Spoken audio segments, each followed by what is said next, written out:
Once again, the court calls Mr. Bruce Fein to the stand. Mr. Fein, have President Bush and Vice President Cheney authorized torture for political optics, for making them appear tough on terrorism, even if it does nothing to enhance the safety of the American people? Yes, let me elaborate twofold how we are less safe with the torture and extraordinary rendition programs. First of all, foreign countries and our typical friends like Germany or Italy and Great Britain have voiced reluctance to help in the fight against international terrorism because we have not given assurances that if we capture someone, we will not torture them. So that, in fact, defeats the whole purpose of making us more safe. The second, think about the precedent set by the extraordinary rendition, the secret prison program in Central and Eastern Europe that has, at least under President Bush's auspices, claimed the mantle of international law. It would entitle President Vladimir Putin, suppose you're taking a trip to Paris, to send his Federal Security Services, the successor to the KGB, kidnap you, send you to Belarus to be tortured. And he says, I suspected that you were sympathetic to the Chechens. No due process. And our ambassador in Belarus makes a protest. Well, what are you complaining about? We're just following your instruction. That's exactly what you do to anyone who you think is conducting any international terrorism against your country. There's no due process. Your word is the final word.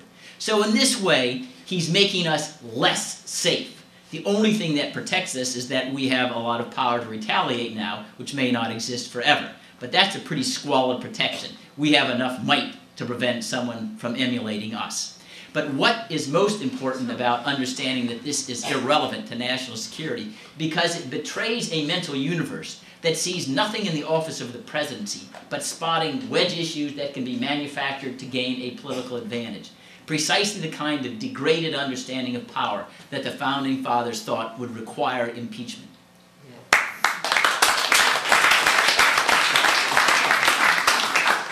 Mr. Fein, how does the United States know that a person it's subjecting to torture is guilty of wrongdoing or in possession of useful intelligence if there's no judicial review? Well, it doesn't.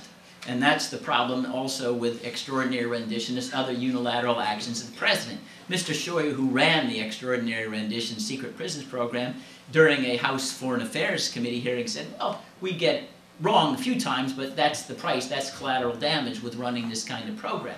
Well, you can imagine to the innocent person, someone like Mr. El-Masri, who spent years in an Afghan prison being brutalized, that's not much solace, especially when we have the audacity as a country when he comes back and sues, claiming violation of constitutional rights, saying, you can't sue state secrets because in order to prove your case, we'd have to identify which CIA operative committed the crime. Now that is really catch-22. I say, I in my early youth read all sorts of stories about justice in the Soviet Union and Alexander Solzhenitsyn getting twice the penalty for defaming the state because it was true rather than false. But I never thought I'd encounter this, where I see, so if you commit assassination, you're a CIA operative, you're home free because you have state secrets.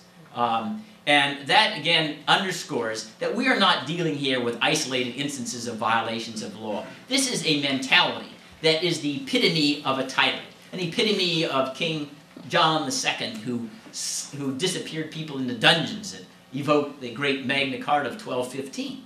And surely we don't want to return to pre-Magna Carta days. Finally, Mr. Fein, your experience, your expertise, you particularly have a lot of experience in impeachment proceedings.